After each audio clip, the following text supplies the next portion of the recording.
Está apenas gravando agora. Parabéns, Tainá, resolveu. Então, vamos começar oficialmente. Boa tarde a todas e todos. Eu queria agradecer a Tatiana do Estágio por nos ajudar nesse evento, a Tainá Dascon, que também vai cuidar da gravação, dar boas-vindas para vocês, estagiários e estagiários. A gente planejou esse ano fazer um curso mais estruturado para os estagiários. Primeira aula foi a questão do trabalho na Constituição, uma teoria geral. A partir de hoje, vamos começar a ter alguns temas específicos. E hoje, né, a Selma Saravia, que é a nossa engenheira, né, vai falar um pouco dos fundamentos da segurança do trabalho, um tema que interessa para todos. André, obrigado aqui pela observação, estamos de olho nisso. A Tainá depois vai colocar essa gravação no YouTube, no nosso canal do YouTube, para quem quiser rever, ou para quem não quer assistir depois, vai estar naquela playlist Aulas para Estagiar no MPT. Então, sem mais delongas, Selma, a palavra é sua, né? Vou estar aqui acompanhando também para você nos explicar sobre os fundamentos de algo tão importante para ninguém adoecer Eu ou acho que a morrer no gravação trabalho. parou, Tá bom? doutor. Acho que não parou, não. Está vermelhinho aqui para mim ainda. Mas aqui está escrito que parou, aqui no chat. Deve ter sido aquela outra que Foi a outra, porque Tainá tá vermelhinho aqui. Tá aparecendo vermelhinho aqui, tá gravando sim. Tá bom? Obrigado por ter avisado, mas tá gravando sim. Porque aparece um pontinho vermelho. Uhum. Né? Né? Foi anterior, beleza, mas valeu ter avisado. Sempre vou avisar essas coisas. Então, Selma, com você a palavra, por favor. Boa tarde a todos. Doutor, obrigada pela oportunidade, né? Porque já que Eu que agradeço. A gente fala de Ministério Público do Trabalho, o pessoal associa muito ao mundo jurídico, mas tem uma parte enorme também que é relacionada à engenharia. Então, essa a minha intenção hoje, que é dar um panorama dessa questão. Eu vou compartilhar uma apresentação. Só um minutinho.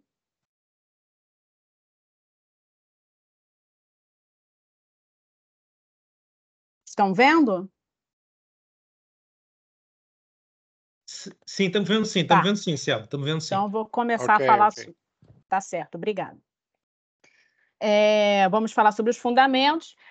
A minha capacitação, né? Eu estou no MPT desde 2008, né? Me formei em arquitetura e urbanismo, depois fiz a pós, porque todo perito em engenharia de segurança do trabalho que faz o concurso para perito do MPT tem que ter essa pós, ele tem que ser formado em engenharia ou arquitetura e ter a pós em engenharia de segurança do trabalho. E aí já fiz especialização em higiene, e quando eu falo em higiene ocupacional, a gente vai ver durante a apresentação, não é limpeza só dos ambientes, é higiene do meio ambiente do trabalho, dos agentes químicos, físicos e biológicos. Inclusive, esses termos são importantes da gente definir. Se vocês tiverem alguma dúvida em algum termo, anota ou coloca no chat, que ao final eu posso explicar se eu conseguir. Se eu não conseguir, eu pesquiso e explico depois. Já fiz um mestrado em engenharia ambiental com ênfase em ergonomia cognitiva. A gente vai ver o que é ergonomia cognitiva também rapidamente. E cursos diversos com MPT, que a gente tem fazendo por aí, né? O MPT sempre disponibiliza.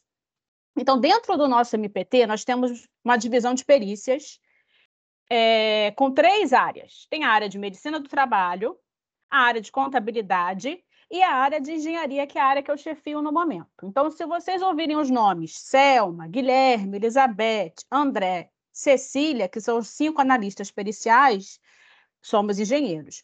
O engenheiro Santana, ele faz parte ele ajuda nas questões de arquitetura e obras, mas ele também auxilia a gente quando ele consegue, principalmente em questões de acessibilidade, estruturas. E a Letícia, que chegou ao setor para organizar na administração, marcação de inspeção, alguma dúvida de redistribuição de processo. Então, se precisarem falar sobre marcação de inspeção ou sobre algum processo, alguma dúvida, a Letícia também está disponível. E qual é a nossa rotina? Eu vou contextualizar bem rapidamente a nossa rotina, para depois a gente entrar especificamente na engenharia de segurança. A gente assessora tecnicamente os procuradores. A gente elabora os pareceres, depois de analisar os documentos do IC. A gente participa das audiências, quando a gente é demandado, solicitado, e também de inspeções. E a gente analisa... Selma, uma coisa. Oi? Evita a sigla e sempre tem estagiário de outras áreas. Enquete civil, evita as siglas, desculpa, tá bom? Desculpa, não te desculpar, só para te ajudar. Tá bom, valeu. Tá certo. Enquete, não use IC não, são estagiários ainda. Valeu, tchau. Tá bom, Tô aqui ouvindo. Bom. inquéritos administrativos. Quando ainda está na fase de investigação, de inquérito, né? A denúncia chegou e a gente tem que verificar, a gente analisa tudo que o procurador determina, a gente vê a denúncia, vê os documentos e a gente aponta o que está errado e faz as sugestões para continuar o processo. Então, a gente tem uma maior liberdade para verificar tudo que a gente acha necessário dentro do denunciado. A denúncia foi uma, mas a gente verificou que tem um risco grave e iminente que a gente tem que combater de imediato, a gente faz uma solicitação relacionada a esse risco também. Mas aí o procedimento não avançou muito, a empresa não se adequou e foi necessária a assinatura de um termo de ajuste de conduta, um TAC. E aí, quando assina o TAC, a gente também ajuda a verificar o cumprimento. Então, o inquérito vem para a gente e a gente verifica na documentação apresentada ou através de uma inspeção se cumpriu ou se não cumpriu. Então, nesse momento, em regra, a gente só verifica se cumpriu ou se não cumpriu aquilo que foi determinado no TAC, no termo de ajuste de conduta. Mas se a gente acha que precisa de alguma coisa, a gente tem a liberdade de solicitar um documento ou outro. Mas o foco já é mais direcionado para a verificação do termo de ajuste. E se virar uma ação, né, uma ação civil pública lá no judiciário, não resolveu o inquérito, o TAC, ou a empresa não quis firmar um termo de ajuste de conduta, ou a empresa não atendeu as cláusulas, né, determinadas, as obrigações determinadas no termo de ajuste de conduta, vira uma ação civil pública, e aqui nós temos um PAJ, que é um processo de acompanhamento judicial. E aí a gente atua como assistente técnico do MPT. A gente vai à inspeção judicial, a gente analisa os documentos, e aí cumpriu ou não cumpriu o termo lá, a obrigação determinada, o pedido da ação.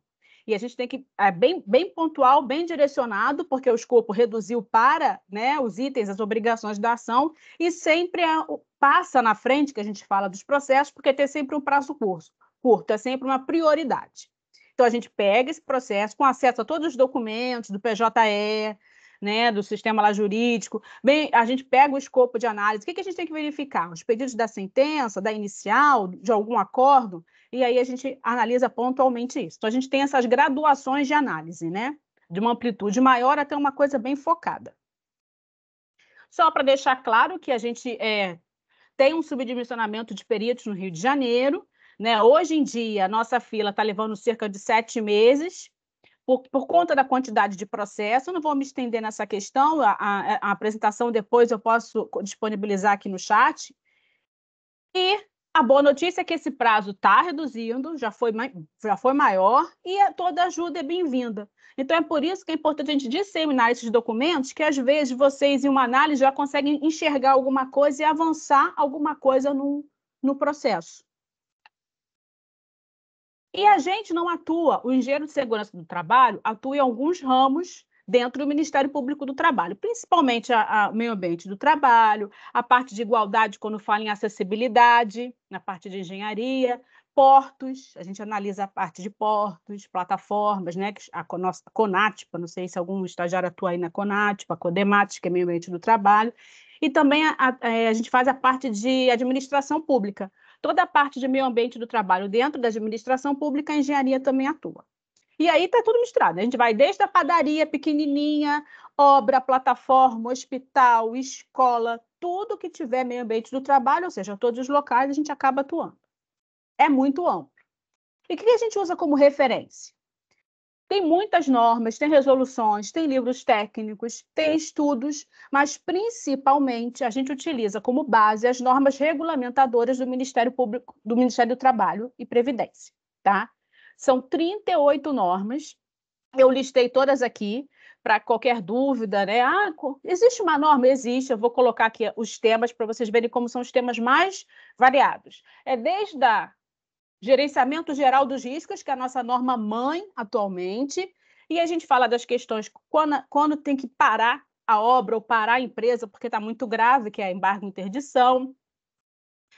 Os serviços, né? Quem atua na gestão de segurança, tanto por parte de contratados como por parte dos trabalhadores, os equipamentos de segurança, os programas que existem. A gente também verifica a segurança da edificação, da exposição aos agentes, eletricidade, transporte de materiais, manuseio, armazenamento, máquinas e equipamentos, caldeiras e vasos de pressão, fornos, e não é forno de cozinha, não, é forno de empresa, aqueles grandes fornos de cerâmica, por exemplo. Todas as atividades que são insalubres e perigosas à saúde e à segurança do trabalhador, ergonomia, aí tem norma específica para a construção, para as obras. A gente atua também para segurança com atividades com explosivos, inflamáveis e combustíveis, trabalhos a céu aberto, mineração, proteção contra incêndio, condições sanitárias, resíduos, com foco na segurança do trabalho, tá? Resíduo industrial, com foco na segurança do trabalhador que manipula, né? Que manuseia os resíduos, sinalização de segurança. Essa norma de fiscalização já é muito voltada para o Ministério do Trabalho, então porque são as multas, são os cálculos de multa, não é muito voltada para a gente. Aí tem normas específicas de porto, de trabalho aquaviário, trabalho em navios, em rios, agricultura, serviços de saúde, espaços confinados, estaleiros, trabalho em altura, frigoríficos, plataformas de petróleo e limpeza urbana. Então, são as 38 normas, 36, porque 2 foram revogadas, que são as nossas bases. E eu coloquei o link, como vai ficar disponível para vocês, eu coloquei o link do site do Ministério do Trabalho, onde se acham todas essas normas. E é bem interessante que, por exemplo, no caso da NR18, tem um histórico da NR18, tem bastante literatura nesse link. E quem ajuda? Agora vindo para a empresa, tá? Agora eu não vou falar de todas as normas, porque é impossível, né? Mas eu vou falar de algumas normas que são fundamentais. E a primeira, quem ajuda a aplicar essas normas na empresa? Existe uma norma específica, que é a NR4. É o Serviço Especializado em Segurança e Medicina do Trabalho. Então, de acordo com o tamanho da empresa e com o grau de risco da empresa, que vai de 1 a 4. Empresa com grau de risco 1 tem uma atividade, a princípio, mais tranquila, uma atividade de escritório, uma loja. E a de grau de risco 4 tem uma possibilidade muito alta de acidentes graves, fatais, que é estaleiro, coisas do tipo. Então, de acordo com essa graduação e com o número de trabalhadores, eu dimensiono o meu SESMIT, que pode até não precisar de SESMIT. Uma padaria não precisa de SESMIT pelo número de trabalhadores. Né? Aí se contratam as empresas terceirizadas para fazerem os programas e as coisas necessárias. Mas tendo esse número e de acordo com o grau de risco, são profissionais contratados, eles têm que auxiliar na gestão de saúde e segurança do trabalho. Pode ter engenheiro, técnico de segurança, médico do trabalho, enfermeiro do trabalho e auxiliar ou técnico em enfermagem. A depender do número, precisa... O primeiro que sempre tem lá na tabelinha da NR4 é o técnico. Começa por ele, o técnico de segurança do trabalho. E conforme vai aumentando o número, vai crescendo o número de profissionais também. 1, 2, né? A depender da quantidade do grau. E esse grupo aí, ele tem que atuar principalmente na prevenção. O SESMIT é para atuar na prevenção, para o trabalhador não adoecer e para o trabalhador não sofrer um acidente. Mas, obviamente, em alguns casos, ele auxilia também no combate a incêndio, que já aconteceu incêndio, então ele está no combate, nas medidas de controle, ou seja, o risco já existe, estou controlando. Então, ele atua principalmente na prevenção, podendo atuar também se já aconteceu o problema. Por parte dos trabalhadores, nós temos uma outra NR, que é a NR5, que cuida da Comissão Interna de Prevenção de Acidentes e Assédio, a CIPA. Então, também de acordo com o número de trabalhadores, com a atividade exercida pela empresa, são votados. Se as pessoas se candidatam, os trabalhadores se candidatam, existe uma eleição, e essa CIPA é composta por alguns que foram eleitos pelos trabalhadores e outros indicados pelo empregador. Forma lá a comissão, e aí todo mês eles têm que se reunir, conversar sobre as questões de segurança e saúde, eles têm que ser ponto focal, né? O trabalhador, quando está com algum problema, ele vai lá na CIPA, conversa, a CIPA é treinada para multiplicar esse conhecimento, né? Então, tudo isso é determinado na NR5, que explica certinho como funciona a CIPA, como é a eleição, como são as reuniões, está tudo descrito lá. E, obviamente, quando o trabalhador ele participa da gestão de saúde e segurança, ele se sente corresponsável. Por isso que a atuação efetiva da CIPA é tão importante. Falamos das pessoas, né? E agora a ferramenta, o documento de gestão e segurança. principal documento de gestão de segurança é o Plano de Gerenciamento de Riscos, que está lá, que eu falei que era a nossa norma mãe, NR1, que ele é composto de duas vertentes. Ele faz um inventário de riscos e ele tem um plano de ação para combater os problemas identificados no inventário. Que riscos são esses? São os riscos físicos, e aí eu estou falando de exposição a ruído, vibração, radiação ionizante, não ionizante, frio, calor, pressão anormal, mergulho, por exemplo, umidade e temperaturas extremas. Tem um grupo dos riscos químicos, poeiras, fumos, névoas, e aí todos os tipos de riscos químicos que existem. Riscos biológicos, vírus, bactérias, fungos, parasitas, picadas de animais peçonhentos, né? Grupo dos riscos ergonômicos, que é muito extenso, aqui tem só alguns, que é trabalho noturno, jornada prolongada, monotonia, estresse, meta, postura, transporte de carga, layout, mobiliário, tudo isso está dentro do risco ergonômico.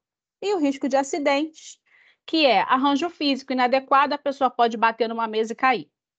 Máquina sem proteção, ferramenta defeituosa, eletricidade, choque elétrico, risco de explosão e outras situações que geram riscos de acidentes. Eu já pontuo de cara que qualquer posto de trabalho do universo tem risco ergonômico e risco de acidente. Os outros riscos não, mas risco ergonômico e risco de acidente, qualquer trabalho existe. Por isso que daqui a pouco a gente vai falar sobre as NR relacionadas.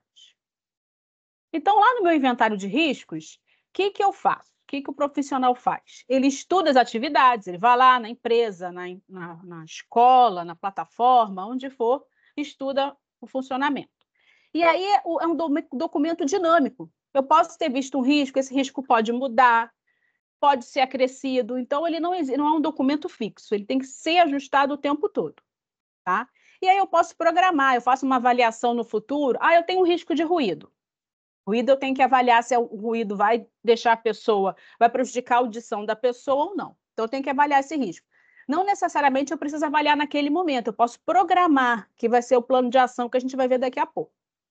Outro risco é o calor. Não adianta eu fazer avaliação de calor no inverno, porque não vai ser o resultado, né, da situação real do trabalhador. Eu tenho que fazer a avaliação de calor numa época um pouco mais quente. Então, eu programo isso. Mas, Selma, quais os riscos que a gente sabe? Como é que a gente sabe que a gente avalia quantitativamente e os que a gente avalia só pela inspeção no local? Existe uma norma, eu já estou falando de outra NR, porque as NRs são sistêmicas, elas vão se misturando o tempo todo, né? É um sistema de gestão de saúde e segurança.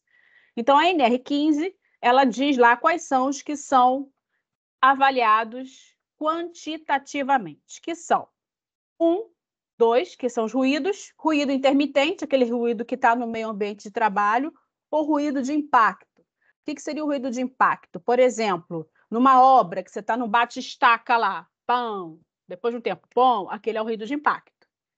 Calor, radiação ionizante, né? Que é técnico de raio-x, em plataforma para verificação de soldagem, alguns casos assim. Aí a gente vai por agente químico com limite de tolerância, aí tem lá os limites de tolerância, ou seja, naquele limite, a maioria das pessoas não vai ficar doente. A maioria, porque a gente não pode falar por todos. Então, eles têm lá já estudados, pré-estabelecidos e revisados periodicamente, né? No 12, são poeiras de asbesto, de manganês e de sílica, que são os que são avaliados quantitativamente, tá? Os outros não são. Por exemplo, agentes químicos e benzeno, se saber que tem aqueles agentes químicos lá definidos e benzeno, já é uma condição insalubre, então já tem que tomar medida de controle, porque não, se você entrar num ambiente com benzeno, você já está exposto de forma a poder ficar doente. Então, as normas, elas dizem, olha, isso aqui a gente consegue ajustar, consegue gerenciar, isso aqui não. Entrou, tem essa condição, você já pode ficar doente, então vamos ver o que a gente pode fazer, né? Então, a norma NR15 ela nos direciona para isso. Só lembrando uma coisa, a NR15 é a nossa direção para as avaliações, para a insalubridade, mas dentro do plano de gerenciamento de riscos, o objetivo é tirar o risco, tirar a pessoa do risco. Então, insalubridade é um depois. Eu primeiro vou tentar tirar a pessoa do risco. Caso eu não consiga, aí eu parto para o pagamento de adicional, essas coisas, porque o trabalhador ele tá recebendo para ficar doente. Então, o nosso objetivo é tirar o trabalhador do risco e não fazer com que ele receba um adicional para ficar doente no futuro. A gente sempre conversa isso com os trabalhadores que muitas vezes preferem ganhar um adicional, né, porque aumenta o salário dele, mas ele não tem ideia que no futuro ele vai gastar muito mais para o tratamento da saúde dele. E aqui eu botei só uns exemplos para não ficar muito só na teoria. Aqui, por exemplo, nesse ambiente de teleatendimento, a gente tem iluminação, ergonomia é preponderante aqui. A gente não vai ter risco químico aqui, por exemplo, mas a gente vai ter ergonomia, a gente pode ter calor se não tiver ar-condicionado, a gente tem risco de acidentes. E ergonomia, quais são os riscos? Nós temos mobiliário, postura, metas, que é um problema em teleatendimento, a definição de metas. Então, nesse meio ambiente do trabalho, a gente tem esses riscos preponderantes. Numa carpintaria, aí já vai para o risco químico, né, que é o risco da poeira da madeira, o risco químico, o risco de acidentes com máquinas é alto, aí tem a ergonomia postural, ruído, são outros riscos que a gente está exposto. Calor, a depender do ambiente, né? E um outro terceiro exemplo que eu dei foi um frigorífico, que aí a gente tem umidade, a gente tem ruído, a gente tem risco biológico, tem o risco ergonômico por conta do ritmo imposto pela máquina, pela meta, pelo trabalho repetitivo. Então, são 3 ambientes de trabalho e 3 riscos diferentes que o profissional vai lá, avalia, faz o inventário, verifica se o risco está sob controle ou precisa ser controlado para planejar o seu, né, para fazer o seu plano de ação.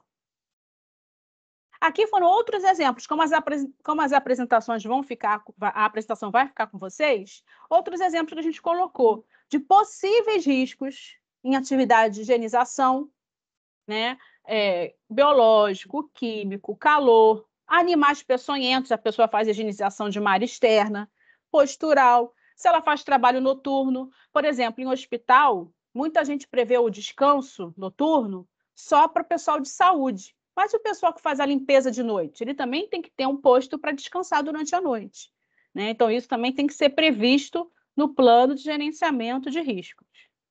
Em atividades de manutenção, depende. Se a pessoa está mexendo com esgoto, ela tem possibilidade de exposição a agente biológico. Se ela está mexendo com tinta, ela tem tem possibilidade de exposição a agente químico. E aí vem calor, chuva, esforço físico, ruído, dos mais diversos níveis, né? Tipos.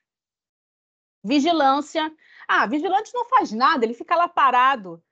Não, ele tem possibilidade, que é uma coisa que tem que ser avaliada, que é a monotonia, que ele fica muito tempo sim, parado, realmente só observando, mas ele pode partir da monotonia para a tensão extrema se ele tem que tomar uma atitude rápida. E como é que o cérebro, aí a ergonomia cognitiva, como é que o cérebro atua nisso? Estresse pelo porte de arma. Aí tem vários outros, né? Inclusive de exposição a CO2, que aí é um agente químico se ele trabalha dentro de um estacionamento fechado. Olha como o plano de gerenciamento de risco tem que ir lá no fundo, ele tem que escarafunchar tudo para achar as possibilidades de risco e deixar tudo lá listado. Atividade de administração tem mobiliário, postura, acidentes de queda, a depender do local que ele está, sobrecarga mental, né? E direção de veículos, estresse, postura, risco de acidentes, calor e a vibração do veículo. Então, aqui foram alguns exemplos. Nós temos infindáveis exemplos, é só para vocês terem uma ideia dos riscos associados às atividades. E como eu já tinha dito, todas as funções estão expostas a riscos ergonômicos e riscos de acidentes. Todas. Então, fizemos o inventário de riscos, tá? A pessoa profissional ou do SESMIT ou contratado pela empresa, a CIPA ela auxilia, mas ela não tem nem a competência técnica para fazer isso. Ela auxilia se for necessário. Então, fiz todo o inventário de riscos, vou para o plano de ação. Então, para que serve o plano de ação? Primeiro, para tentar tirar a exposição do trabalhador. Se eu não conseguir, eu vou estabelecer medidas para prevenir a exposição ou para controlar a exposição se não tiver como prevenir. Né? É uma ferramenta muito importante, deve ser bem feita, com prazos. Eu não consigo trocar essa máquina neste ano. Então, eu vou colocar no meu plano de ação para trocar em até 5 anos. É o que a empresa pode fazer, então ela coloca lá no plano de ação. Por isso que é tão importante a gente avaliar o plano de ação do plano de gerenciamento de riscos. E aqui abro um parêntese, que é um termo que cai até muito concurso, né? Perigo e risco. Qual é a diferença de perigo e risco? Então, só para ilustrar, perigo, ele já existe. Por exemplo, que é o mais comum que todo mundo fala, o tubarão ou o leão. O tubarão é perigoso, o leão é perigoso. Ponto. Não tem o que fazer. E o risco é quando eu me coloco próximo a esse perigo sem nenhuma proteção. Se eu vou nadar num rio, no mar, onde quer que seja, no rio não, né? No mar que tem tubarão, eu estou me expondo ao risco de ser mordido por um tubarão. Então, o perigo ele existe e o risco eu posso controlar. Posso estar perto, aumentar a minha probabilidade de ficar exposto a esse perigo ou retirar a possibilidade de estar exposto a este perigo. Outros exemplos só para ilustrar melhor. Perigo, altura, trabalho em altura, um perigo. E qual é o risco? Cair. Então, se eu coloco uma proteção, um guarda-corpo, eu reduzi meu risco de cair. Uma superfície quente, é um perigo, está lá. Superfície quente está lá. Qual é o meu risco? Me queimar. Então, como é que eu faço? Eu protejo aquela superfície, eu coloco uma luva para evitar de me queimar. Um outro perigo é um tanque de combustível, aquele tanque lá com aquele inflamável, aquele explosivo lá dentro. Qual é o risco? Explodir. Então, eu adoto várias medidas para evitar que essa explosão aconteça. Tem cálculos de distância, cálculos de materiais. Então, é só para que fique mais clara a diferença de perigo e risco. No meu plano de ação, eu estabeleço, a NR1 estabelece a hierarquia das medidas de controle. O EPI, que todo mundo fala sempre, que é o equipamento de proteção individual, ele é a última lá na hierarquia. Eu só uso o EPI quando eu não consigo fazer outras coisas. Por quê? Porque eu vou ter que ficar tomando conta se o trabalhador está usando, fornecendo, redistribuindo, treinando, comprando. Todo mês eu estou gastando com esse EPI e talvez não seja eficaz. Então, primeiro eu tenho que atuar lá em cima para tentar resolver o problema de uma forma, por exemplo, uma fonte de ruído. Vou enclausurar a fonte de ruído, pronto, o ruído reduziu. Em vez de ficar resolvendo, entregando EPI para todo mundo todo mês, protetor auricular para todo mundo todo mês, tá? Se eu não conseguir fazer uma proteção coletiva, como eu acabei de falar, que é proteger o equipamento, clausurar o equipamento, por que coletiva? Porque uma única medida atendeu a todos do setor. Eu vou para medidas de caráter administrativo ou de organização do trabalho, que seria o rodízio. Eu tenho equipamento ruidoso, eu não consigo enclausurar, eu vou deixar os trabalhadores ali por 3 horas por dia. Eu não vou colocá-los em outro setor depois. Né? São as medidas de organização do trabalho. Se eu não conseguir fazer nada disso, o trabalhador continua exposto ao risco, eu coloco o EPI. Ou em casos que não é possível, por exemplo, hospital. A gente viu com a Covid aí, né? Não tem como, mesmo com todas as medidas necessárias, a possibilidade de contaminação. Então, coloco a minha máscara, coloco o meu EPI. Agente biológico, o EPI é necessário e, mesmo assim, ele sozinho não é eficaz. Tanto que existe a insalubridade pela exposição a risco biológico. Aqui, mais uma ilustração para entender essa hierarquia, né? Eu tenho o meu perigo lá, meu peixe perigoso lá, e o meu risco de ser mordida por esse peixe. Então, primeira coisa, eu elimino o risco. Eu vou para um lugar que não tem peixe, né? Vou fazer minha atividade em um lugar que não tem peixe. Não consigo. Não tem como. Eu troco o meu risco. Eu substituo por um menos agressivo. Um agente químico, eu posso substituir por outro menos agressivo, né? Que é principalmente com agente químico que a gente consegue fazer essa substituição. Em vez de utilizar um que é muito agressivo, eu utilizo outro que é menos agressivo. Não deu certo. Então, eu vou para uma solução de engenharia. Eu monto um aquário lá, faço a divisão para deixar aquele perigo clausurado naquele momento. Não consegui, não deu certo. eu adoto medidas administrativas, eu coloco uma placa. Mas a placa ela não vai garantir que a pessoa não vá, que o trabalhador não se exponha ao risco. Não vai garantir, é só um alerta. Aí tem que ser treinamento constante, conscientização constante. Não deu certo ainda, aí coloca-se o EPI, o equipamento de proteção individual. Então, esse é o caminho, né, de controle dos riscos. Dentro das medidas do plano de ação, a gente tem as avaliações, os treinamentos, estudos. Bem, meu plano de ação tem problema ergonômico naquele setor, eu vou fazer uma análise ergonômica do trabalho detalhada, por exemplo. Né? E as outras que eu já tinha comentado, sistema de exaustão, proteção de máquinas, tudo isso elaborado por um profissional técnico de saúde ou segurança laboral. Não adianta que uma outra profissão faça uma atividade que não vai conseguir uma eficácia, vai gastar dinheiro à toa, porque às vezes as empresas jogam muito para o RH resolver. E ele não consegue porque não tem competência técnica, só por isso. Então, ele não consegue resolver o problema de uma análise ergonômica de trabalho, ele não consegue dar um bom treinamento para o trabalhador por falta apenas de competência técnica. E aí é necessário o envolvimento do pessoal de saúde e segurança laboral para que o plano de ação seja implementado. Depois se faz uma avaliação da eficácia para ver se foi eficaz, e aí é um programa contínuo. O PGR, o Plano de Gerenciamento de Riscos, está rodando sempre. Tá? Então, a gente falou sobre o PGR, sobre o sistema de gestão, sobre as medidas de controle, e aí a gente vai para o EPI. Como eu disse, ele é necessário às vezes. Ele tem que estar associado aos programas, quando for proteção respiratória ou proteção auditiva, tem que ter documentos específicos. A Fundacentro, que é uma associação, uma fundação, né, linkada ao Ministério do Trabalho, que faz todos esses estudos técnicos. Na página da Fundacentro tem esses estudos, tem esses modelos de plano de proteção respiratória e plano de conservação auditiva gratuitos e excelentes, que a gente pode consultar o tempo todo.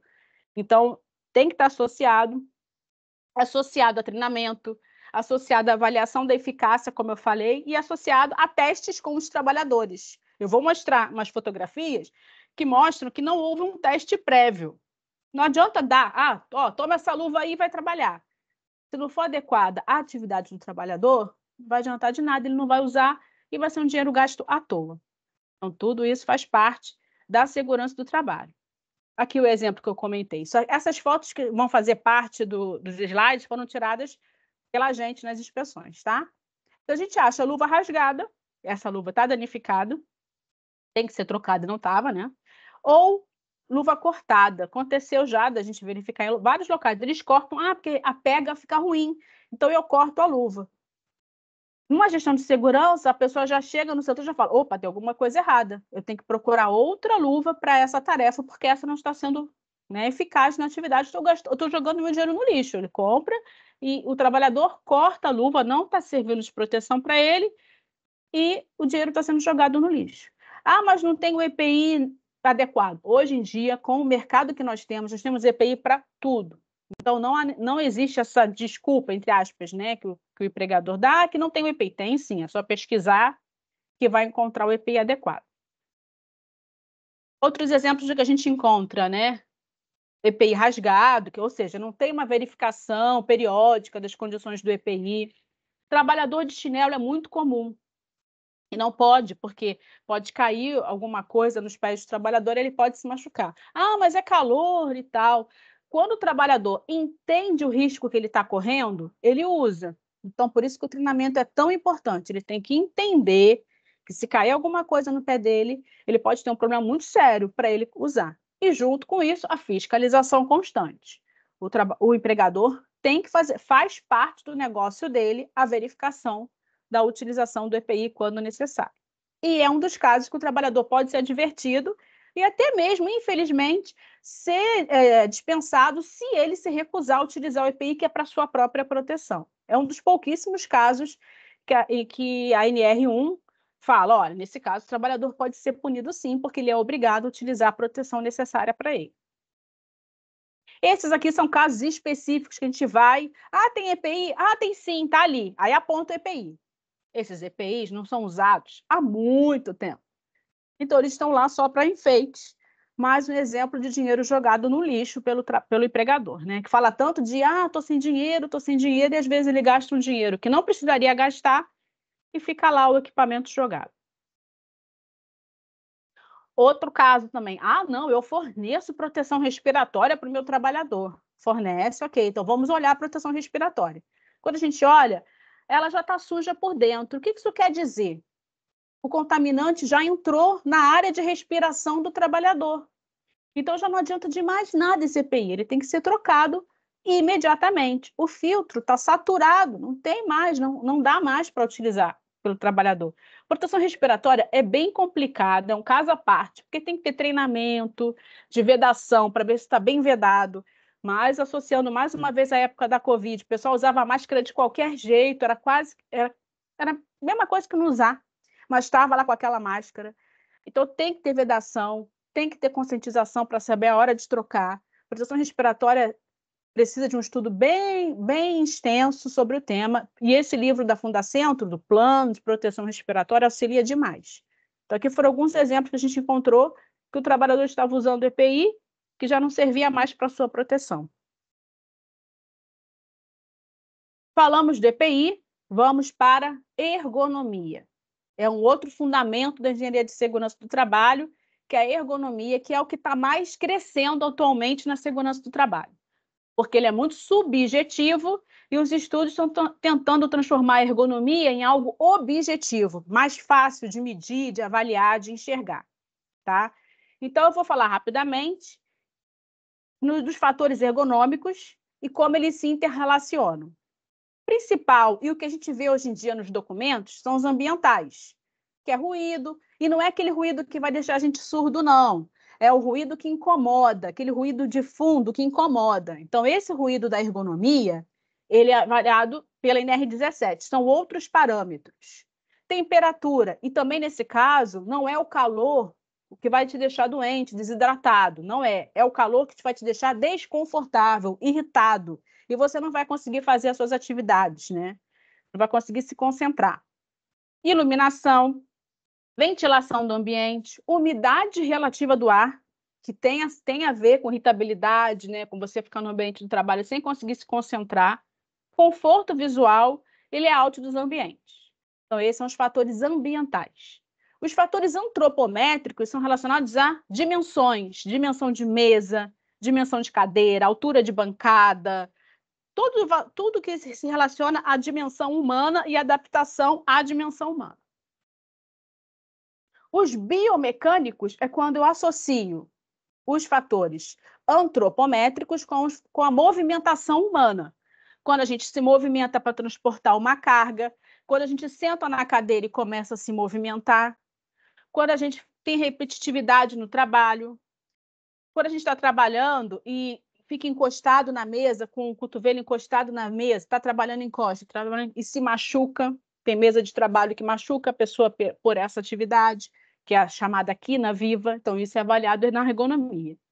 Os fatores cognitivos, que são os processos mentais, tomar decisões, entender o que você está fazendo, ver se o resultado do que você está fazendo é o esperado ou não, a monotonia, a reação. Então, a cognitiva é tudo relacionado a mental, processo mental. Uma coisa bem simples de ergonomia cognitiva. Maçaneta de porta. Quando a gente pega a maçaneta da porta, a gente sempre joga para baixo, a alavanca. É natural do ser humano já pegar e jogar para baixo. Nosso cérebro já se treinou a isso. Então, se você chega numa maçaneta e ela gira para cima, e aqui no meu prédio mesmo tem uma, toda vez que eu chego naquela maçaneta, eu vou para baixo, aí está trancado. Não, aí eu lembro, é para cima. Aí eu vou para cima e abro. Então, isso é ergonomia cognitiva. Cores, o botão vermelho, o seu botão do parar, e o botão verde do prosseguir. Isso é ergonomia cognitiva. Para tudo isso se estuda, então se especializa nisso para melhorar, facilitar a realização do trabalho e tornar mais confortável para o cérebro do trabalhador a realização do trabalho. Ainda tem os fatores organizacionais, que aí é toda a parte de treinamento, procedimento, sobrecarga, né? Quando ter pausa, quando a gente pode fazer rodízio, e as metas, né? Que é um fator que está muito em estudo atualmente. Além dos psicossociais, que esses estão Está todo mundo estudando o fator psicossocial hoje em dia, que são em situações desconfortáveis. A pessoa tem que trabalhar com uma fantasia, por exemplo, ela não gosta e não é necessário. O teleatendimento tem muito disso. O assédio, uma formação inadequada, quando a pessoa é obrigada a fazer uma atividade, ela sente que não tem a formação adequada, e aí a empresa não fornece o treinamento necessário. Então, são várias questões que estão sendo estudadas e que está se tentando objetivar para que a gente consiga difundir cada vez mais. E o que a gente vê por aí de ergonomia? A gente vê o trabalhador que mal consegue sentar no posto de trabalho para fazer atividade. A gente vê o trabalhador que ele ajusta a sua cadeira, que está inadequada, para que ele consiga trabalhar com um pouco mais de conforto. A gente vê um trabalhador que poderia ficar sentado fazendo a sua atividade em pé o dia inteiro. Essa trabalhadora aqui, ela descasca ovo o dia inteiro e ela fica em pé. Ela podia ficar sentada ou podia haver um rodízio. O trabalhador carregando um peso muito grande, e se ele quebrar uma peça dessa, é problema para ele. Então, isso tudo faz parte da ergonomia. Essa senhora que tem uma atividade que exige uma movimentação constante e com peso, o dia inteiro ela faz essa movimentação. Então, tem que ter um olhar sobre isso para ver, poxa, ela vai ficar doente. Como a gente pode fazer para evitar que isso aconteça, né? E a atividade tem que ser feita. Então, o que fazer? Tudo isso faz parte da segurança do trabalho na área de ergonomia. As metas são muito complicadas. Nessa empresa estava escrito assim: os dedicados fazem essa quantidade aqui. Você quer ser um dedicado ou você quer ser um clássico, um normal? Então, a pessoa, às vezes, ela não consegue, e aí a velocidade de cada um que tem que ser respeitada, né? E aí a pessoa vai para o trabalho já chateada, porque ela sabe que ela não vai atingir aquela meta absurda determinada para ela. Então, isso é uma questão também que a ergonomia estuda. Outra questão é o lazer, dentro da ergonomia, o bem-estar. Isso a gente fala bem, muito caso de obras, que a pessoa é deslocada para o canteiro de obras que é longe, plataformas de petróleo. Eles, nesse caso específico, eles fecharam a quadra de esportes. Por quê? Faltou dinheiro, é o último local que eles vão fazer manutenção, é a quadra de esportes. Só que esse é o alívio dos trabalhadores que ficam lá na plataforma dias e dias, sem ter muito contato com a família, sem ter. Ele está trabalhando, ele descansa no trabalho, com os colegas de trabalho o tempo todo. Então, aquele momento de lazer, ele foi privado disso. Isso é questão de ergonomia, fator psicossocial. Isso aqui sou eu, até numa inspeção, que é uma outra questão. Ah, mas ergonomia, a gente está falando do trabalho. Sim, mas numa plataforma, ele dorme no trabalho. E aí, nessa unidade, a câmera... Eu sou pequena, eu tenho 1,57 m. A cama já era pequena para mim. Imagina para um trabalhador um pouco mais alto, uma trabalhadora um pouco mais alta, ela não consegue nem ter uma cama adequada para ela descansar à noite. Isso tudo faz parte da ergonomia. Então, a gente falou das questões de ergonomia. Eu tenho até uns filmes, eu não sei se eu consigo mostrar para vocês, mas depois, no final, de repente, eu consigo mostrar os... Ah, eu acho que eu consigo, sim. Só para vocês verem alguns vídeos de ergonomia. Não está acelerado, tá? O vídeo é esse. A pessoa fica o dia inteiro aí, fazendo essa atividade. Dentro do ritmo imposto pela máquina. Essa aqui, então, também não está acelerado. É essa a velocidade de trabalho delas.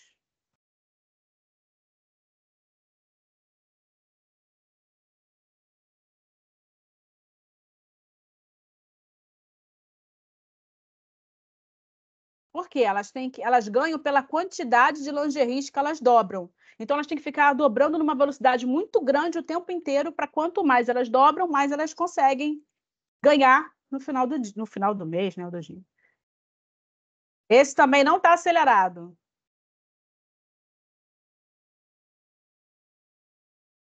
É a pessoa que faz embalagem nessa velocidade o dia inteiro.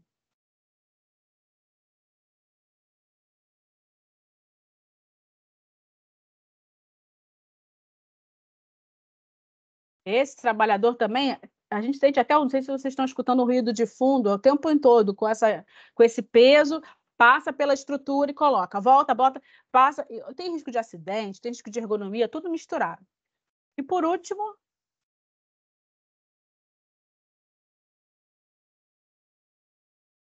o trabalhador que fica o dia inteiro embalando a mortadela e ele tem que ficar o dia inteiro fazendo esforço naquela posição de pé, é o risco ergonômico que tem que ser avaliado. Então, por isso que a ergonomia é um que está tão amplo, que está tão em estudo hoje em dia, porque é muita coisa que vai ter que avaliar. E não vai dar para avaliar tudo de uma vez só. Então, se planeja, fala, eu vou avaliar isso, depois eu vou avaliar isso, vou verificar isso. E aí o meio ambiente de trabalho vai se adequando com o tempo. Se começar no projeto, melhor dos mundos, né? Porque eu já começo adequado. Mas, infelizmente, não é isso que acontece hoje em dia. Passando agora para os acidentes, tá? Existe um estudioso que se chamava, né, o Frank Bird, que ele fez uma pirâmide, olha, em 1900 e sei lá quando, ele fez uma pirâmide de Bird que até hoje é muito utilizada para mostrar que os acidentes não são culpa dos trabalhadores. E vocês vão ver nos inquéritos que 99,9% dos acidentes, e se ainda for fatal, o empregador coloca a culpa no trabalhador. Então, desde essa época, Bird já queria mostrar que o acidente, óbvio que o trabalhador ele não quer se matar trabalhando. Isso é óbvio, né? Mas Bird já tentou mostrar isso cientificamente. E ele comprovou lá nos estudos dele que a cada 600 eventos sem nenhum dano, um vai causar um acidente grave ou morte. O que é um evento sem dano? Um escorregãozinho, a pessoa passou ali e escorregou. Aí olhou. Poxa, que vive molhado. E passou e foi embora, não falou nada. E passa a segunda, escorrega. Aquele lugar está com problema. E se não for tratado aquele problema, daqui a um tempo pode gerar um acidente grave. Eu falei do escorregão, mas tem diversos outros itens que as pessoas observam. Ah, não é nada, não machucou ninguém, deixa para lá. Mas esses eventos vão piorando a situação e pode causar um acidente grave ou fatal. Então, foi um estudo já há muito tempo feito pelo Bird, que até hoje se utiliza na engenharia de segurança do trabalho. E por conta disso, e por conta de vários estudos, essa expressão que também é muito utilizada pelas empresas, do ato inseguro, já foi abolida da literatura da engenharia de segurança do trabalho e foi abolida da NR1 desde 2009. Porque se o trabalhador ele não entende os riscos, ele pode cometer um ato inseguro, como eles chamam, e falhar. Então, a empresa precisa melhorar a sua gestão através de conscientização, treinamento, estudo. A empresa tem que fornecer essa informação para o trabalhador. Então, toda vez que vocês ouvirem essa expressão ato inseguro, entendam que ela já está em desuso há muito tempo e que não dá na segurança do trabalho. Então, agora eu vou dar alguns exemplos dos principais acidentes que acontecem. Acidentes em instalações elétricas. Aí tem a NR10, que é a NR que fala só sobre instalação elétrica. Ela explica tudo, todo necessário para a instalação elétrica. E como evitar acidentes com instalação elétrica? Treinamento, procedimento, projeto, fiscalização, ordem de serviço. Ontem mesmo eu analisei um judicial que era um trabalhador que tomou um choque elétrico. Por quê? Sabe qual foi o motivo? A rede elétrica estava perto de uma árvore. E aí a energia foi conduzida pelo galho da árvore que encostou no trabalhador e ele tomou um choque elétrico fulminante, ele faleceu. E a empresa falou que a culpa foi dele, que não identificou que a árvore poderia fazer isso. Mas será que ele foi treinado para saber disso? Cadê o supervisor que não viu que esse problema poderia acontecer? Então, a NR10, ela dá todos os parâmetros para que isso seja evitado, para que acidente com instalações elétricas seja evitado. Um outro exemplo de acidente, a NR35, é uma NR específica para trabalho em altura. O Ministério do Trabalho tem muita preocupação em criar normas bem específicas dos principais problemas que a gente tem. Óbvio que tem outros problemas que ainda precisam ser estudados, mas as 38 NRs que existem hoje são muito boas para atender a maior parte dos riscos existentes, né? Então, trabalho em altura é toda atividade com diferença de nível acima de 2 metros que haja risco de queda. E aí, de novo, analisa o risco, identifica se tem algum problema, tem que ter uma permissão para a realização daquele trabalho, tem que ter um treinamento, tem que ter o EPI, o cinto de segurança, tem que ter tudo isso junto. e tem que ter uma avaliação médica. Quase não, toda vez que a pessoa vai fazer o trabalho, ela tem que ter uma avaliação prévia de um profissional de saúde que veja se ele tem condições de fazer aquela atividade ou não. A doutora Laís, que é da Medicina do Trabalho, aqui no Rio de Janeiro, ela fala muito isso. Até um diabético, ele tem que verificar, porque se tiver com hipoglicemia naquele dia, ele não pode realizar o trabalho naquele dia. Naquele dia ele não pode. No dia seguinte ou mais tarde ele pode, naquele momento. Não, só tem. E aí qual é a indicação? Tanto para NR10 quanto para NR35. Parar o trabalho. Se tiver alguma coisa insegura, parar. Mas, na realidade, a gente sabe que os trabalhadores não podem parar, porque eles ficam com medo de serem demitidos, de receberem alguma advertência pelo empregador, de não cumprir a meta determinada. Então, é bem complicado e a segurança do trabalho tenta conciliar essas coisas.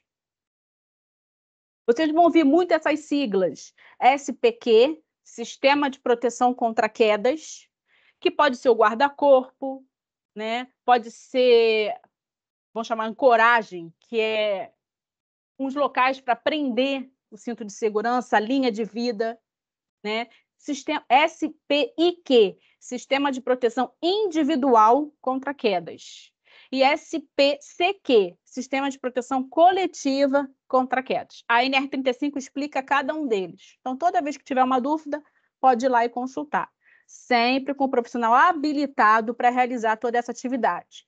E um cinto de segurança, porque é uma medida de proteção redundante, né? Para o trabalhador ter várias medidas e, além disso, o cinto de segurança. O que vocês mais devem ver na rua em obra é aquela pessoa sentada numa tábua fazendo pintura de fachada.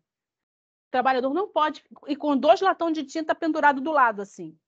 Isso está totalmente inadequado. A gente recebe, sei lá, acho que dezenas de denúncias desse tipo todo mês para avaliar o trabalhador sentado numa tábua e fazendo atividade de pintura, pendurado no prédio. Sai NR10, instalações elétricas, NR35, trabalho em altura. Agora a gente vai falar de acidentes com máquinas, né? Que é a NR12, ela é enorme, fala de diversos tipos de máquina, explica muita coisa de máquinas. E máquina é um instrumento que ele é alimentado por uma fonte de energia, se movimenta de alguma forma para desempenhar essa tarefa. Então, a NR12, ela como tornar isso seguro para a pessoa, né? Aqui eu não vou explicar porque é muito técnico, mas eu deixei um quadro para consulta, né? Que tem a entrada da energia, a movimentação e a saída do movimento que se precisa numa máquina. Eu vou mostrar depois imagens e filmes que eu acho que fica melhor, mas deixei aí a orientação para consulta. Em máquinas, não existe risco zero. Um exemplo de máquina, que não é da NR12, né? Que é o carro, o automóvel.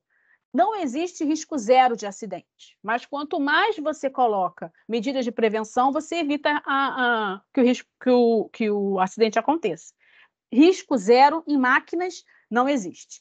Por isso que ele é avaliado. Então, em máquinas, a gente vai escutar muito a expressão avaliação de riscos, apreciação de riscos. Vai ser muito ouvido quando associado a máquinas, porque não existe risco zero para máquinas. E aí são as melhorias, que são tanto nos equipamentos, né, manutenção das máquinas, colocação de dispositivos de segurança nas máquinas, avaliação, né, da segurança das máquinas, realização de procedimentos e treinamentos. Tudo que a gente faz de segurança, a gente tem que treinar o trabalhador. Tudo. Para que ele entenda. Eu estou fazendo isso. Por quê? Se ele entende, tá, tem essa proteção aqui porque eu posso perder o meu dedo.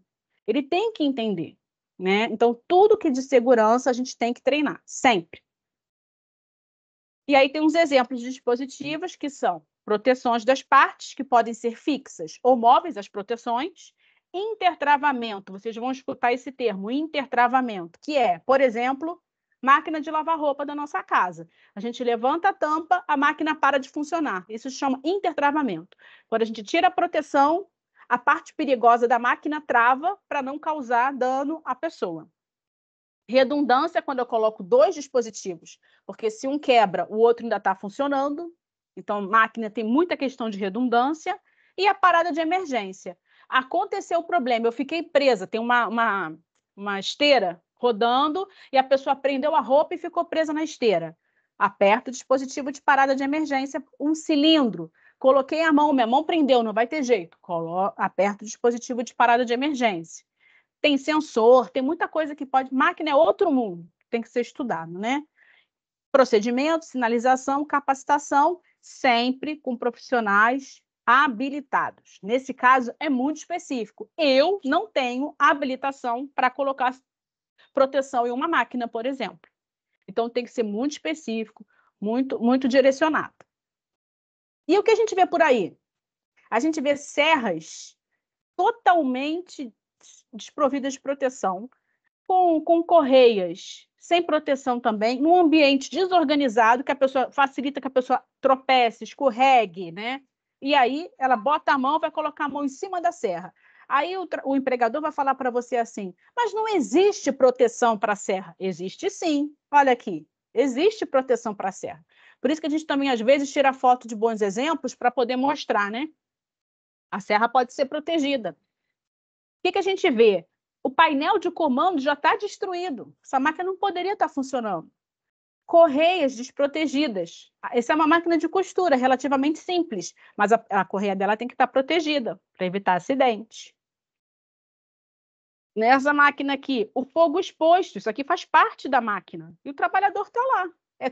A NR12, ela proíbe que isso aconteça. Tem que estar, toda fonte de perigo tem que estar longe do trabalhador, protegido, enclausurado. Esse cilindro aqui dessa padaria, ele não tem nenhuma proteção para o trabalhador, né? A proteção é o anjo da guarda do trabalhador, porque não tem nenhuma proteção. Essas duas máquinas aqui, elas estão com tantas coisas expostas. Olha essa verde aqui da minha direita, da direita, né? Ela tem uma proteção que não protege nada. Por isso que é importante que o profissional de segurança habilitado lá, o engenheiro que conheça, faça essa proteção. Porque a pessoa colocou uma proteção que não serve de nada. A parte rotativa aqui está toda livre. Correia está livre. Né? E aí eu vou tentar, deixa eu mostrar os filminhos de máquina, só para também ficar, para a gente ver. Eu acho sempre bom ver funcionando. Olha a serra funcionando, olha o perigo. E está solto, o trabalhador foi para outro lugar, resolveu outro problema e deixou a serra funcionando para ganhar tempo. Nessa, o outro passa, tropeça, coloca a mão ali, olha um acidente grave. Por uma coisa simples de se resolver. Mesmo caso, ó, ele foi lá buscar, deixou a serra lá. Esse dá até nervoso de ver.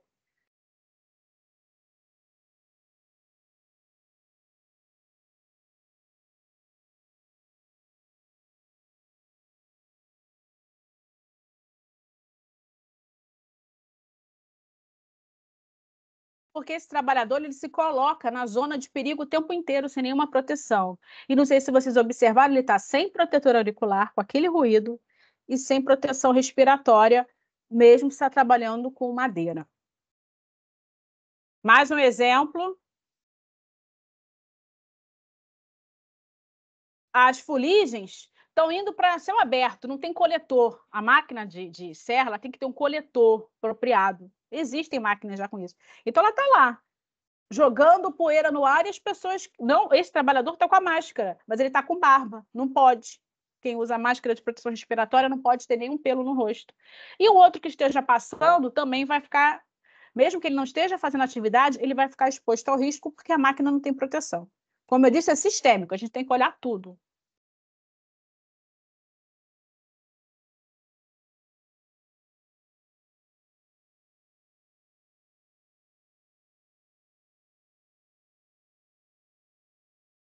Essa aí é o seguinte, ela baixa, é uma empresa que faz mortadela, ela baixa a máquina, mas não tem nenhuma proteção embaixo, né?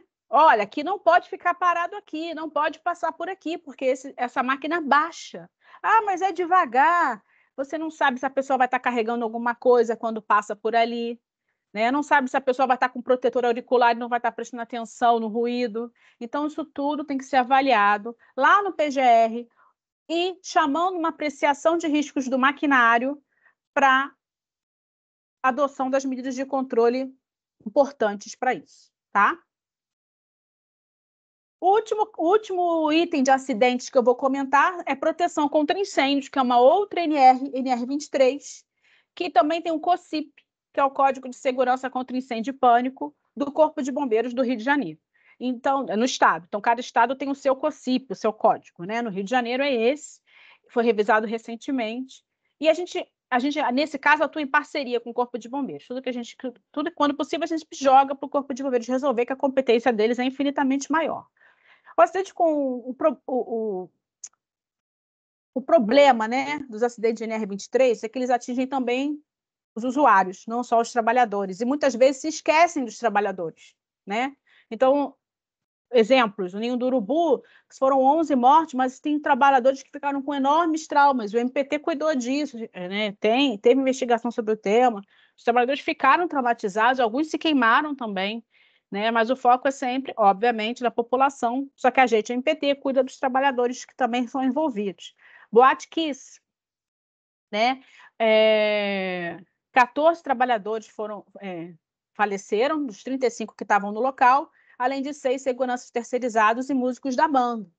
E no Rio de Janeiro, por exemplo, há alguns anos atrás, teve um grande incêndio no Badim e não teve trabalhador morto, mas ferido. E aí teve investigação do MPT para verificar as causas desse incêndio, como fazer para evitar que coisas similares aconteçam, inclusive morte de trabalhador, né? E aí o que a gente vê de proteção contra incêndio? Nada. A gente não vê. A gente vê lugares imensos, cheios de riscos, sem um extintor de incêndio, ou com um extintor. Aqui tem um extintorzinho, não dá nem para ver por quê, porque não está sinalizado. Ah, mas Selma, é horrível, né? Extintor de incêndio é vermelho. É vermelho para isso, para quando tiver uma fumaça, para quando tiver uma distância grande, você conseguir enxergar e pegar o equipamento. Sem indicação de saída de emergência. Muitas pessoas em um ambiente só, sem indicação de saída de emergência. Se acontecer alguma coisa, as pessoas não têm como sair, elas não têm treinamento para sair rapidamente dos locais de trabalho. Aí, quando vem o pânico, aí já não consegue mais, né? Se a pessoa está bem treinada, ela vai no automático e sai. Se ela não está bem treinada, o pânico vai dominar e aí o problema pode ser bem maior. Mas escadas sendo, né, com mercadoria. A escada de 1,20 m é enorme, então a gente aproveita igual. Não, ela é de 1,20 m, porque o bombeiro determinou que esse é o tamanho adequado para fuga. Então não é para guardar nada, tem espaço sobrando. Né? Escada obstruída com equipamentos, isso é o que a gente vê no dia a dia. Inflamáveis, perto de combustíveis. Aqui está pedindo para o incêndio ocorrer. Né? Inflamável do lado do combustível. Inflamável guardado de qualquer jeito. Aí tem aerodispersóide, que chama, né? Que são partículas pelo ar, de tudo quanto é tipo de produto inflamável. E tá o sinalzinho aqui, ó, o vermelhinho está nas embalagens. Está sendo avisado que o produto é inflamável, mas está guardado de qualquer jeito. Equipamento de combate a incêndio servindo de armário, desobstruído, sem manutenção. Botijão de gás dentro de ambientes sem ventilação. E alguns acidentes com botijão a gente conhece, né? Já ocorreram. Extintores de incêndio obstruídos, servindo de cabide. Por quê? O ideal é que ele não seja utilizado nunca. Né? Ninguém quer utilizar um extintor de incêndio, precisar utilizar um extintor de incêndio, mas ele tem que estar sinalizado, calibrado e desobstruído para, se precisar, o acesso ser rápido. Então, fechando a parte de acidentes, quem ajuda a gente nessas análises? Além do Ministério do Trabalho, a Polícia Civil, a gente pede, às vezes, relatório de Polícia Civil para acidente, ajuda bastante. A Marinha do Brasil, quando é acidente aquaviário, plataformas. E o Corpo de Bombeiros também auxilia. Então, a gente sempre pede análise desses acidentes quando a gente precisa complementar. Quando a empresa fala uma coisa, a gente complementa com essas análises. E, por último, e não menos importante, eu queria falar das condições sanitárias, porque já é questão de dignidade da pessoa. E, infelizmente, a gente ainda fala de banheiro, vestiário, local para refeições e alojamento dos trabalhadores. A gente, infelizmente, ainda fala sobre isso. E tem uma NR específica sobre esse tema. Essa semana mesmo eu fiz uma inspeção em ponto final de ônibus, que as instalações sanitárias são horríveis, os trabalhadores ficam abandonados lá. E aí a NR24, ela diz a quantidade, se for atividade com sujidade, o que faz. Ela explica tudo. A NR24 é muito fácil de entender. Eu não vou ficar lendo porque não tem necessidade, mas o acesso à 24, vocês conseguem entender tudo que eles pedem. Fala sobre os chuveiros, quando precisa de mais chuveiros, quando precisa de menos chuveiros, quando não precisa de chuveiros, também fala em NR24. Fala de como tem que ser a bacia sanitária, como tem que ser o lavatório, como tem que ser o chuveiro. Selma, mas precisa, que a gente ainda vai em muito lugar que nem papel higiênico tem. A NR24 é obrigada a dizer que é obrigação do empregador colocar papel higiênico. Por incrível que pareça, a gente tem que ter uma norma falando sobre isso. E o que a gente vê por aí são esses banheiros em estado deplorável, sem condições de higiene. Como é que uma pessoa vai trabalhar bem num ambiente que ela não tem nenhum banheiro adequado para a utilização, né? Não tem a cuba da pia, do lavatório, não tem higiene, não tem nada. Ah, mas o trabalhador podia fazer a limpeza do ambiente. Podia, mas será que dá tempo para ele fazer? Será que ele não tem que trabalhar 9, 10 horas? Será que é tanta coisa que ele tem que fazer que ele acaba a atividade dele e não quer ir para casa? Nesse caso, não teria que contratar o auxiliar de serviços gerais para fazer uma atividade? Nem que se fosse uma vez por semana? Isso tudo tem que ser avaliado. Chuveiro sem proteção indevassável. O trabalhador está tomando banho dele, não tem nenhuma proteção, é dignidade, isso é higiene e dignidade. Não tem o chuveiro, às vezes tem só o cano lá, o tubo, caindo água. Fala também dos vestiários, né? Quando que precisa, nem sempre precisa. Quando que precisa de armário, nem sempre precisa. E a NR24 explica isso tudo certinho. E o que a gente vê por aí são vestiários improvisados, com armários improvisados. Às vezes nem tem armário, né? E os trabalhadores vão se ajeitando lá com o que tem. Esse é um vestiário, ó, chuveiro, a pessoa ou toma banho ou guarda roupa, né? Porque tá tudo no mesmo local. Aí você vê esse armário que, mas é porque eles destroem. Eles destroem. Ok. Quantos anos deve ter esse armário aqui? Não é só questão de eles destroem, porque tem educação, né? E se a pessoa fizer, adverte. Todo um trabalho de conscientização que tem que ser feito e faz parte do negócio. Quando o empregador resolveu abrir a empresa dele, ele sabia de tudo isso. Não é novidade. E o local de refeições, né? Tem todas as... Ah, mas eu dou ticket. Coisa muito comum, eu dou ticket. A NR24 fala, mesmo que forneça ticket, tem que ter um espaço, uma copa que seja com um lugar para guardar a refeição, se o trabalhador quiser, porque o trabalhador pode ter uma restrição alimentar, pode estar de dieta, então ele tem que, se ele levar a comida dele, ele tem que guardar numa estufa, numa geladeira e ter onde aquecer. Então a NR24 fala disso.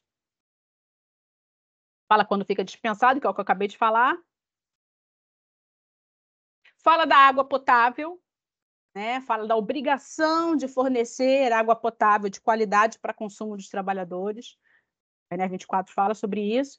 E o que a gente vê por aí é isso. São vestiários. Isso aqui é um local de refeições, tá? Esse aqui é um local de refeições. Tá aqui, ó, fogão, geladeira e micro-ondas.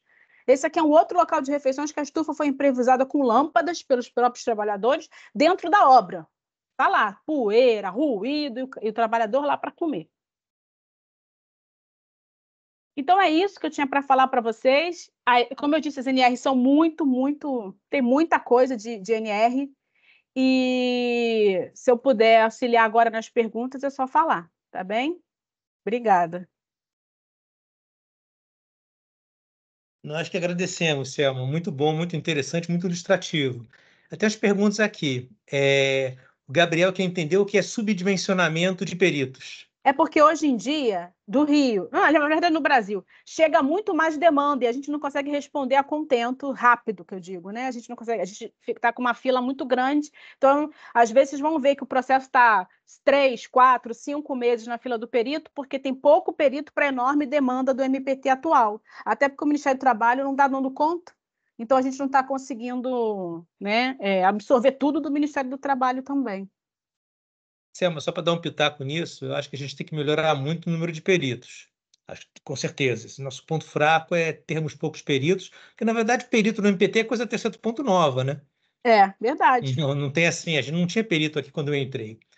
Agora, eu acho que, Selma, por mais que a gente aumente muito, enquanto a cultura ambiental não melhorar, a gente vai sempre ter uma fila razoavelmente grande. Meio ambiente de trabalho.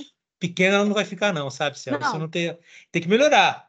Mas eu acho que fica bom só se a sociedade melhorar muito, que ela não ajuda nesse aspecto. Isso aí tem que ser com toda razão. A Camila pergunta se pode arrumar. Como é que está aqui? Deixa eu perdi a pergunta dela aqui. Peraí, cadê?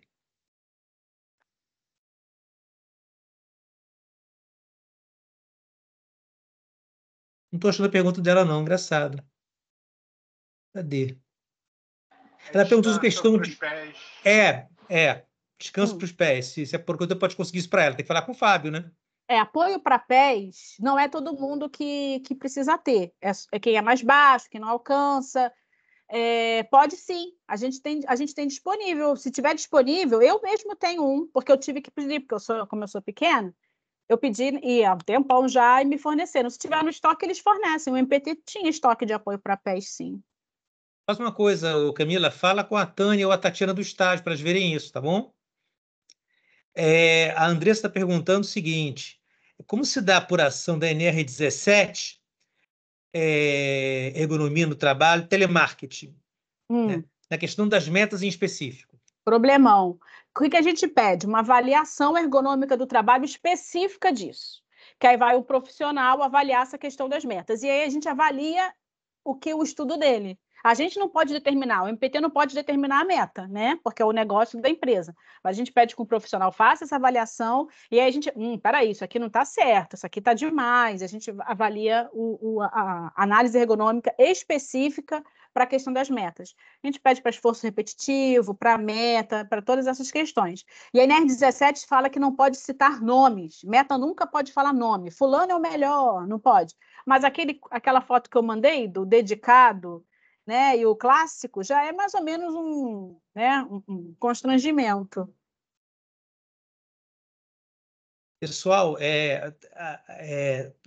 pergunta do doutor Alexandre. Na área dos petroleiros, é sempre comum esse problema de ergonomia, instalações, dormitórios inadequados.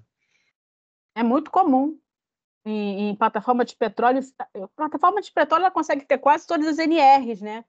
Ergonomia é muito comum, como eu vi, até na cama tem problema de meta, trabalho noturno, altura de dormitório, mas assim, pelo menos no Rio, os fiscais de trabalho de porto são muito bons, eles atuam bastante com a gente nisso, na ergonomia das plataformas. Pessoal, mais alguma pergunta, gente? A Selma está aqui para isso. E se tiverem perguntas depois, é só me chamar no Teams, tá? Por e-mail. Eu estou à disposição, tem sempre que precisar. Se tiver alguma dúvida, algum inquérito. Mais alguma pergunta, gente? Então, Selma, só me cabe agradecer muito, porque foi muito interessante. A sua ideia de trazer as fotos e filmagens foi muito bacana.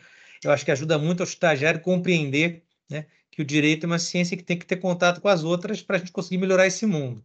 Obrigado. Pessoal, mês que vem tem mais uma aula dessas. Nossa ideia é todo mês ter uma aula para a gente discutir um tema bacana, para vocês se inteirando do que é o trabalho do MPT, tá bom? E adquirir conhecimento sobre o mundo do trabalho, porque um dia, né, vocês vão estar trabalhando em algum lugar como servidores, empregados, autônomos, quer dizer, vocês vão precisar disso até para a vida, né? Abraço, gente. Tchau, gente. Obrigada. Valeu, tchau, tchau, gente. Abração para todo mundo. Valeu, bom fim de semana para todos. Valeu, tchau, tchau, tchau, tchau. Tchau. Tchau, boa tarde. Tchau, tchau, tchau, Tatiana.